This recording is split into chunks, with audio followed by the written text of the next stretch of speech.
السلام علیکم ورحمۃ اللہ وبرکاتہ۔ جیسا کہ آپ جانتے ہیں، ہم اپنے اس یوٹیوب چینل پہ روزانہ کے معمول سے سورہ بقرہ کا آسان ترجمہ قرآن اور اس کی تفسیر پڑھ رہے ہیں۔ کل چونکہ ہم نے 28 نمبر آیت تک کا ترجمہ اور تفسیر پڑھ لی تھی، آج وہ ہم 29 نمبر آیت سے آگے کا ترجمہ، آیت نمبر 29 اور اس سے آگے کا ترجمہ اور تفسیر انشاءاللہ پڑھیں گے۔ شروع کرتے ہیں ہم اللہ کا نام لے کر۔ اعوذ باللہ من الشیطان الرجیم، بسم اللہ الرحمن الرحیم۔ هو الذی خلق لکم ما فی الارض جميعا ثم استوى الى السماء فسواهن 7 سماوات وهو بكل شيء عليم۔ وَإِذْ قَالَ رَبُّكَ لِلْمَلَائِكَةِ إِنِّي جَاعِلٌ فِي الْأَرْضِ خَلِيفَةً قَالُوا أَتَجْعَلُ فِيهَا مَن يُفْسِدُ فِيهَا وَيَسْفِكُ الدِّمَاءَ وَنَحْنُ نُسَبِّحُ بِحَمْدِكَ وَنُقَدِّسُ لَكَ قَالَ إِنِّي أَعْلَمُ مَا لَا تَعْلَمُونَ۔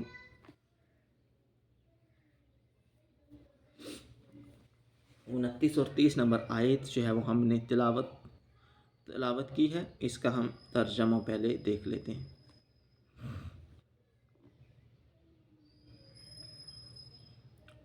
وہی ہے جس نے زمین میں جو کچھ ہے تمہارے لیے پیدا کیا، پھر وہ آسمان کے طرف متوجہ ہوا، چنانچہ ان کو 7 آسمانوں کی شکل میں ٹھیک ٹھیک بنا دیا، اور وہ ہر چیز کا پورا علم رکھنے والا ہے۔ اور اس وقت کا تذکرہ سنو جب تمہارے پروردگار نے فرشتوں سے کہا کہ میں زمین میں ایک خلیفہ بنانے والا ہوں۔ یہ آیت نمبر 29 کا ترجمہ ہے، پہلے ہم نے 28 کا ترجمہ کر لیا۔ اللہ تعالیٰ فرما رہے ہیں، اور اس وقت کا تذکرہ سنو جب تمہارے پروردگار نے فرشتوں سے کہا کہ میں زمین میں ایک خلیفہ بنانے والا ہوں۔ وہ کہنے لگے، کیا آپ زمین میں ایسی مخلوق پیدا کریں گے جو اس میں فساد مچائے اور خون خرابہ کرے؟ حالانکہ ہم آپ کی تسبیح اور حمد و تقدیس میں لگے ہوئے ہیں۔ اللہ نے کہا، میں وہ بات جانتا ہوں جو تم نہیں جانتے۔ پھر اللہ رب العالمین نے کیا کہا فرشتوں سے کہ میں وہ بات جانتا ہوں جو آپ نہیں جانتے آپ فرشتوں۔ اور آدم کو اللہ نے سارے کے سارے نام سکھا دیے، پھر ان کو فرشتوں کے سامنے پیش کیا اور ان سے کہا، اگر تم سچے ہو تو مجھے ان چیزوں کے نام تو بتلاؤ۔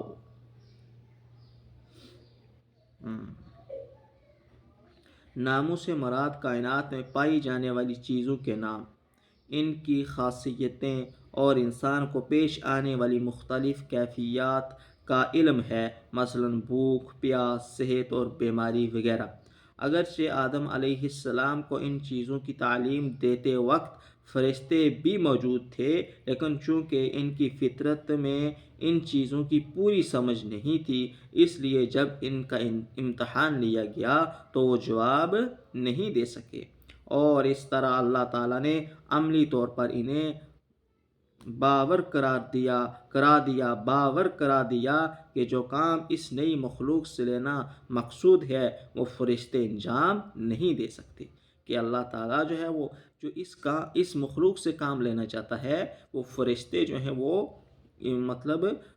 وہ فرشتوں کی جو مخلوق ہے وہ نہیں کر سکتی۔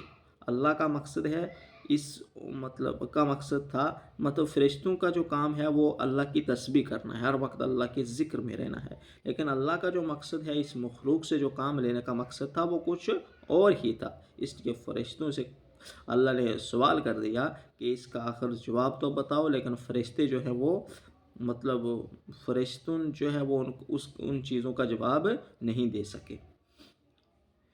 بظاہر نمبر 30 آیت کی تفسیر. بظاہر ان الفاظ سے یہ معلوم ہوتا ہے کہ یہ نام صرف حضرت آدم علیہ السلام کو سکھائے گئے تھے اور فرشتے اس تعلیم میں شریک نہیں تھے. بظاہر ان الفاظ سے یہ معلوم ہوتا ہے کہ یہ نام جو ہیں وہ صرف اور صرف کس کو؟ حضرت آدم علیہ السلام کو ہی سکھائے گئے تھے، اور فرشتے اس تعلیم میں شریک اس وقت فرشتے جو ہیں وہ جب حضرت آدم علیہ السلام کو یہ نام سکھائے گئے تو اس وقت فرشتے اس تعلیم میں شریک نہیں تھے. اس صورت میں ان سے ان ناموں کے بارے میں پوچھنا یہ جتانے کے لیے تھا کہ تم میں وہ صلاحیت نہیں رکھی گئی جو آدم علیہ السلام کی تخلیق سے مقصود ہے. دوسرا احتمال یہ بھی ہے کہ آدم علیہ السلام کو سکھاتے وقت فرشتے موجود تو تھے، لیکن چونکہ ان میں ان باتوں کو سمجھنے یا یاد رکھنے کی صلاحیت نہیں تھی، اس لیے وہ امتحان کے وقت جواب نہ دے سکے. اس صورت میں ان کے جواب کا حاصل یہ ہوگا کہ ہمیں وہی علم حاصل ہو سکتا ہے جو آپ ہمیں دینا چاہیں اور اس کی صلاحیت ہمارے اندر پیدا کر دیں.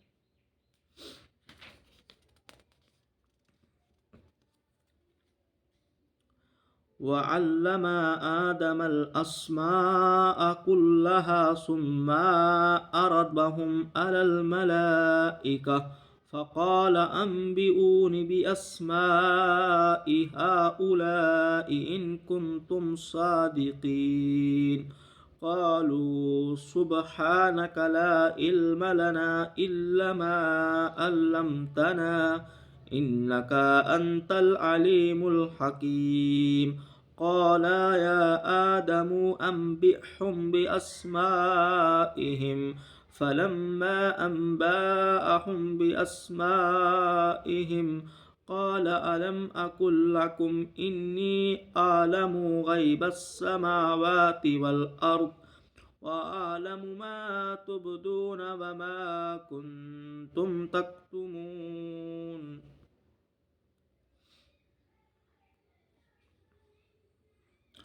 اور آدم کو اللہ نے سارے کے سارے نام سکھا دیے. پھر ان کو فرشتوں کے سامنے پیش کیا اور ان سے کہا اگر تم سچے ہو تو مجھے ان چیزوں کے نام تو بتلاؤ. وہ بول اٹھے آپ ہی کی ذات پاک ہے. جو کچھ علم آپ نے ہمیں دیا ہے اس کے سوا ہم کچھ نہیں جانتے. حقیقت میں علم و حکمت کے مالک تو صرف آپ ہیں. اللہ نے کہا آدم تم ان کو ان چیزوں کے نام بتا دو. چنانچہ جب اس نے ان کے نام ان کو بتا دیے تو اللہ نے فرشتوں سے کہا کیا میں نے تم سے نہیں کہا تھا کہ میں آسمانوں اور زمین کے بید جانتا ہوں، اور جو کچھ تم ظاہر کرتے ہو اور جو کچھ چھپاتے ہو مجھے اس سب کا علم ہے.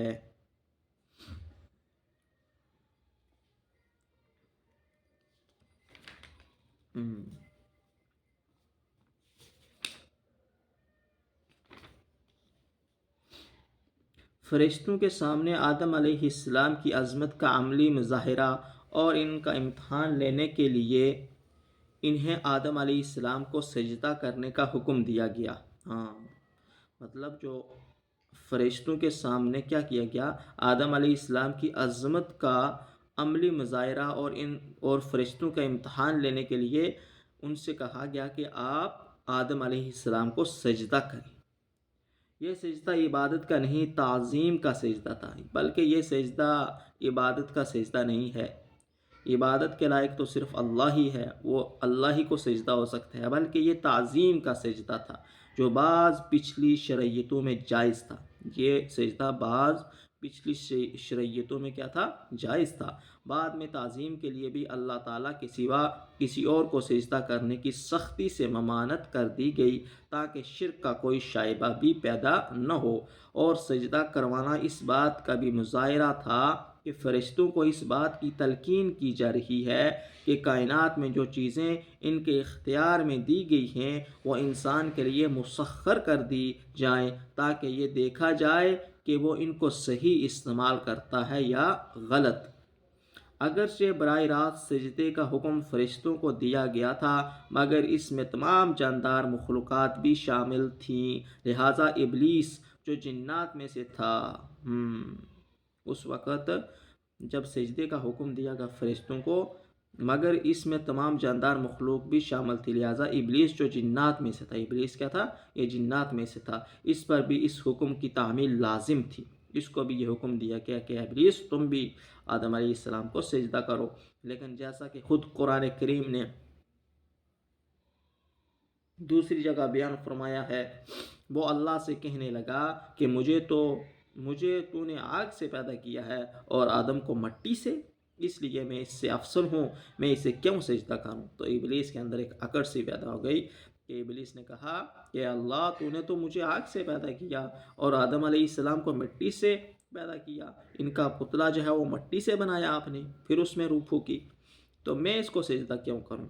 قرآن کریم سورہ اعراف آیت نمبر 7 تا 12 اس واقعے سے دو سبق ملتے ہیں۔ ایک یہ کہ اپنے آپ کو بذات خود دوسروں سے بڑا سمجھنا اور اپنی بڑائی بیان کرنا کتنا بڑا گناہ ہے، اور دوسرا سبق یہ کہ جب اللہ تعالیٰ کی طرف سے کوئی واضح حکم آ جائے تو بندے کا کام یہ ہے کہ اس حکم کو دل و جان سے بجا لائے، چاہے اس کی حکمت اور فائدہ سمجھ میں آئے یا نہ آئے۔ اس سے ہمیں یہ سمجھ آتی ہے دو باتوں کی، کہ اپنے آپ کو کسی سے بڑا سمجھنا نہیں چاہیے، کہ ہم بھی جو ہے وہ اپنے آپ کو جو ہے وہ ہر انسان سے جو ہے وہ کم تر سمجھیں۔ جب بھی کسی کو دیکھیں تو ہمارے دل میں یہ تصور آئے کہ ہم جو ہے وہ اس سے کم تر ہیں، کہ ہم جو ہے وہ اس کے مقابلے میں نہیں ہیں، یہ تو اللہ کا بڑا نیک بندہ ہے، ولی اللہ ہے، مطلب یہ تو پرہیزگار نیک بندہ ہے اللہ کا، ہم تو گنہگار ہیں، اپنے آپ کو اس سے کم تر سمجھنا ہے۔ جبکہ آپ کسی ایک غیر مسلم کو دیکھو تو اس وقت بھی آپ کے دل میں یہ خیال نہ آئے کہ یہ جو ہے وہ ایک غیر مسلم ہے تو میں تو ایمان والا ہوں، میں تو بخشایا ہوں، مجھے تو ایمان کی دولت اللہ دی ہے، یہ تو غیر مسلم ہے، یہ جہنم میں جائے گا، یہ تصور بھی نہیں کرنا چاہیے، بلکہ اس وقت بھی ہمارے دل میں یہ تصور ہونا چاہیے کہ ہم سے یہ بھی اچھا ہے، شاید اللہ تعالیٰ اس کو ہدایت دے دے اور یہ ہم سے آگے بڑھ جائے۔ اس لیے ہمیں چاہیے کہ ہم جو ہے وہ ایک غیر مسلم کو دیکھ کر بھی مطلب بدگمانی نہ کریں، کہ اس کو بھی گھٹیا نہ سمجھیں۔ اور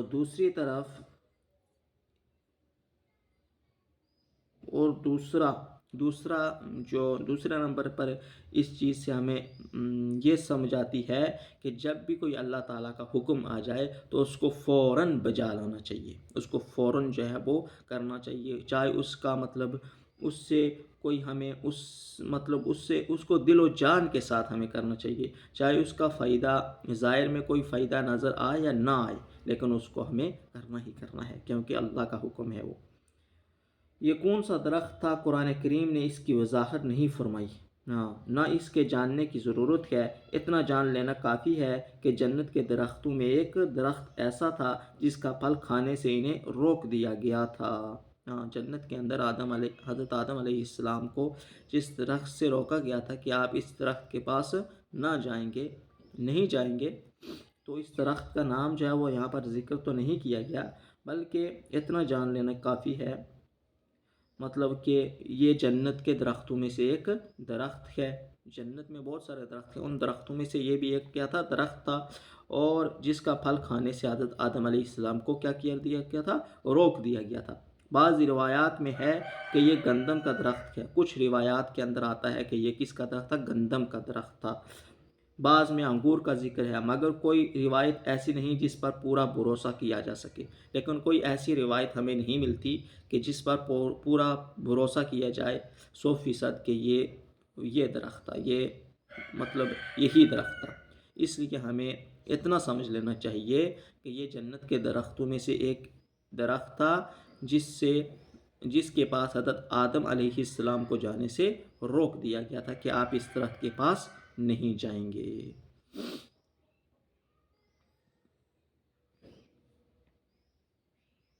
وَإِذْ قُلْنَا لِلْمَلَائِكَةِ اسْجُدُوا لِآدَمَ فَسَجَدُوا إِلَّا إِبْلِيسَ أَبَى وَاسْتَكْبَرَ وَكَانَ مِنَ الْكَافِرِينَ وَقُلْنَا يَا آدَمُ اسْكُنْ أَنْتَ وَزَوْجُكَ الْجَنَّةَ وَكُلَا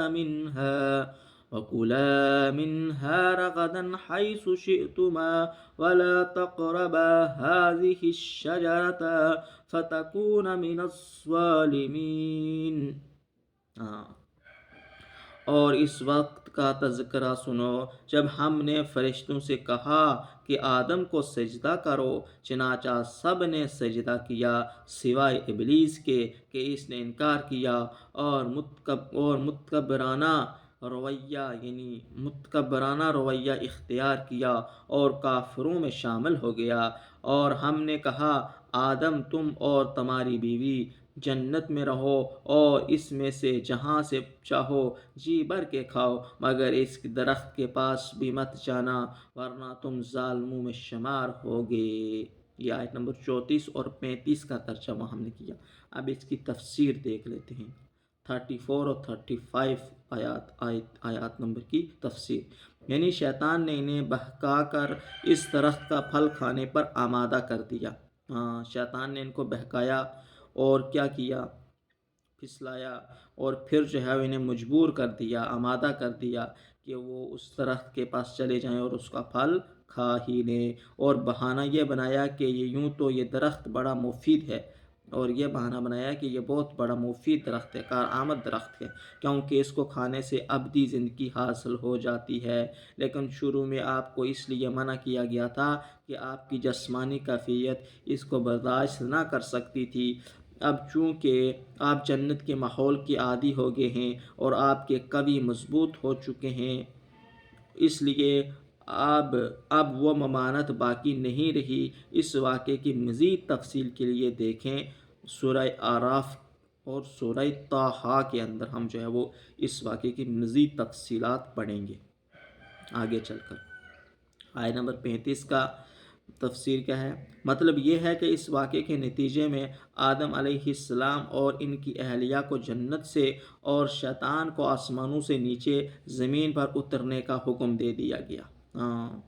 اس سے کیا ہوا، جب وہ اس درخت کے پاس گیا اور اس کا پھل کھا لیا تو اللہ تعالیٰ نے حکم دیا فوراً کہ اتر جاؤ زمین، مطلب جنت سے نکل جاؤ، مطلب یہاں سے اتر جاؤ اور زمین پر چلے جاؤ۔ ساتھ ہی یہ بھی بتا دیا گیا کہ انسان اور شیطان کے درمیان رہتی دنیا تک دشمنی قائم رہے گی، اور پھر یہ بھی بتا دیا گیا جب تک یہ دنیا قائم رہے گی تب تک انسان اور شیطان کے درمیان کیا رہے گی، دشمنی رہے گی۔ انسان کا شیطان جو ہے وہ ایک بہت بڑا دشمن ہے، اور زمین یعنی ظاہری دشمن ہے، باطنی نہیں بلکہ ظاہری، باطنی تو نفس ہے اور ظاہری شیطان۔ اور زمین کا یہ قیام ایک معین مدت تک ہوگا جس میں کچھ دنیاوی فائدے اٹھانے کے بعد سب کو بالآخر اللہ تعالیٰ کے پاس دوبارہ پیش ہونا ہوگا۔ یہاں تک جو ہے وہ آج ہم نے آیت نمبر 35 تک کا ترجمہ اور تفسیر پڑھا ہے۔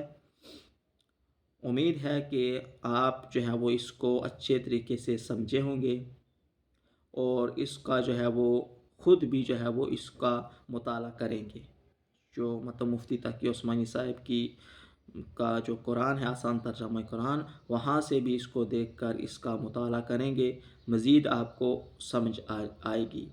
اور مجھے بھی اگر ہم مطلب اس میں پڑھنے میں مطلب تلاوت کرنے میں یا پڑھنے میں کچھ غلطی ہو گئی تو اللہ تعالیٰ غلطی کو معاف کر کے درستی کرنے کی توفیق عطا فرمائے۔ اگر کل جو ہے وہ ہم یہاں سے آگے کا ترجمہ جو ہے وہ شروع کریں گے، اگر زندگی رہی تو اللہ تعالیٰ ہم سب کو کہنے سننے سے زیادہ عمل کرنے کی توفیق عطا فرمائے۔ وآخر الدعوانا ان الحمد للہ رب العالمین۔